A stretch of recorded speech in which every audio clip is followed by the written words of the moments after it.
계속된 물가와 인건비 상승으로 적자 운영을 더 이상 버틸 수 없다던 서울 지하철. 불가피하게 운임을 3,400원 올릴 수밖에 없다던 요금 인상 계획은 시민들의 강렬한 반대와 정부의 상반기 공공요금 동결 기조에 따라 우선 하반기로 미뤄졌습니다. 다른 나라에 비해서는 아직도 싼 편이라는 입장과 그래도 그렇지 갑자기 이렇게 올리는 건 너무 부담스럽다는 입장차가 존재하고 있는데요. 지하철 적자 운영이 이슈가 되자 고령층의 무임승차 혜택부터 손보자는 목소리가 커지고 있습니다. 논의가 활발해지자 정책토론회에 서울시장도 참석하는 등 점점 더 큰 논란이 되고 있죠.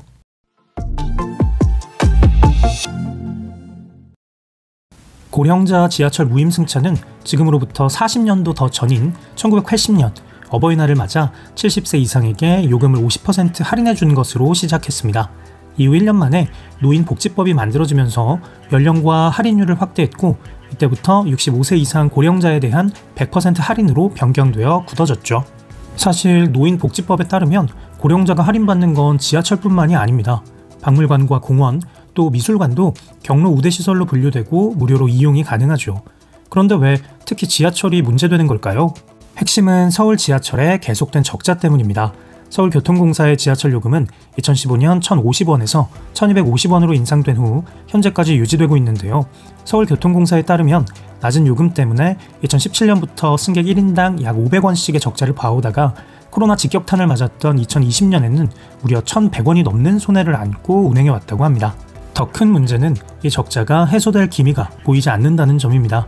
2019년 기준 서울교통공사의 영업손실은 마이너스 5,324억 원이었는데 그 가운데 무임소송 비용은 마이너스 3,709억 원으로 전체 영업손실 비용 중 무려 70%를 차지했어요.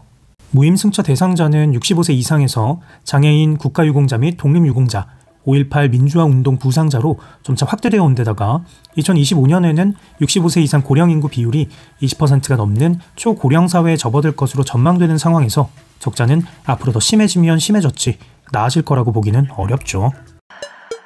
서울교통공사가 적자를 만회하기 위해 노력하지 않은 것은 아닙니다. 가장 손쉬운 방법으로 서울지하철은 역 이름을 돈 받고 팔았죠. 기존의 역 이름 뒤에 괄호를 치고 역 주변 기업이나 학교, 병원 등의 이름을 나란히 기재하는 겁니다. 최근에는 을지로 3가역이 8억 7천만 원에, 신용산역이 3억 8천만 원에 팔렸는데 각각 신한카드와 아모레퍼시픽 사명이 3년간 나란히 쓰이게 되었습니다. 지하철은 서민들의 발입니다. 따라서 월드컵 응원전을 하면 늦은 시간까지 연장 운행을 하고 버스가 파업하면 추가 운행하죠. 이런 상황에서 적자를 극복하지 못해 인력을 감축하기만 한다면 안전사고 문제와 함께 서비스의 질이 떨어질 가능성이 있습니다. 실제로 이용자들의 불편과 불만도 이어지고 있으니까 강 건너 불 보듯 무심하게 지나칠 일은 아닙니다. 고령자 입장에서는 어떨까요? 저라면 정말 서운할 것 같습니다.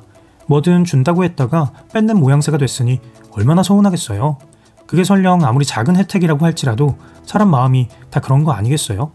기존의 무임승차 대상을 축소하려면 반발을 무마할 만큼 설득력 있고 합리적인 근거가 필요할 겁니다.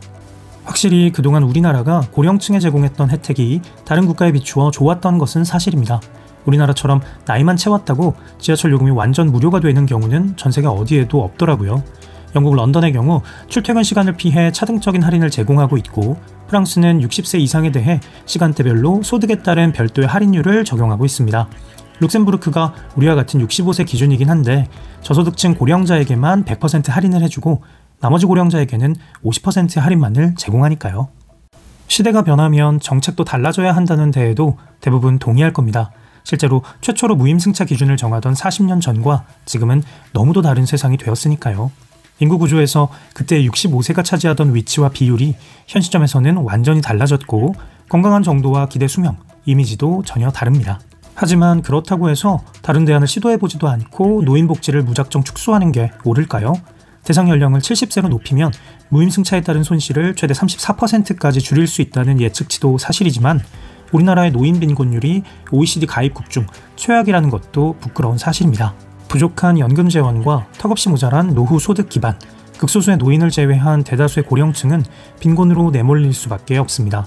정년퇴직 연령 상향과 고령층 일자리 확충, 무임승차 논란은 노인 복지, 나아가 노인 생존과 함께 다뤄져야 할 문제일지도 모릅니다.